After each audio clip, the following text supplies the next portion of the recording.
अल्पवयीन मुलीची छेड काढून तिला मिठी मारून विनयभंग केल्याची घटना राहुरी पोलीस ठाणे हद्दीत घडली होती. या घटनेतील सुमारे 1.25 महिन्यापासून फरार असलेल्या आरोपीला राहुरी पोलीस पथकाने पुणे येथे ताब्यात घेऊन त्याला बेड्या ठोकल्या. एक 14 वर्षीय अल्पवयीन मुलगी घरी एकटी असल्याचा गैरफायदा घेऊन तिची छेड काढून तिला मिठीत घेत तिचा विनयभंग केला बाबत राहुरी पोलीस ठाण्यात दिनांक 30 मार्च 2026 रोजी विविध कलमा अंतर्गत पोस्कोचा गुन्हा दाखल करण्यात आला होता. गुन्हा दाखल झाल्यापासून सदरचा आरोपी अय्याज उर्फ वसीम अक्रम आयुब पठाण वय 22 वर्ष हा पसार झाला होता. त्याच्या शोधाकरिता 2 पथके नेमण्यात आली होती.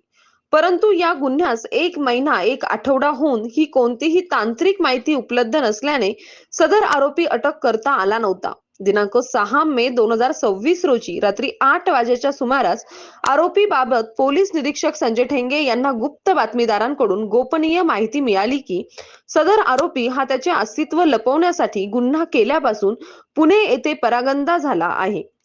सदर गोपनीय माहिती वरिष्ठांना कळवून त्यांचे परवानगीने पोलीस निरीक्षक संजय ठेंगे यांनी पोलीस उपनिरीक्षक राजू जाधव, हवालदार सूरज गायकवाड, पोलीस नाईक गणेश लिपणे यांचे पथक नेमून नेमलेल्या पथकाने सदर आरोपीचा रात्री 2 वाजता पुणे शहरात शोध घेतला. नंतर त्यास ताब्यात घेऊन बेड्या ठोकल्या आणि अटक करण्यात आली.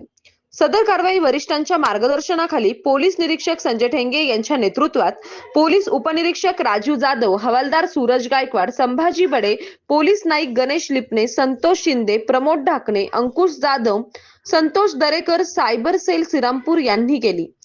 सदर गुन्ह्याचा पुढील तपास पोलीस उपनिरीक्षक राजीव जाधव हे करीत आहेत. सतीश फुलसौंदरसह राजेंद्र मसे, MS न्यूज 15 राहुरी. अशाच नवनवीन बातम्या पाहण्यासाठी चॅनलला सबस्क्राईब करा.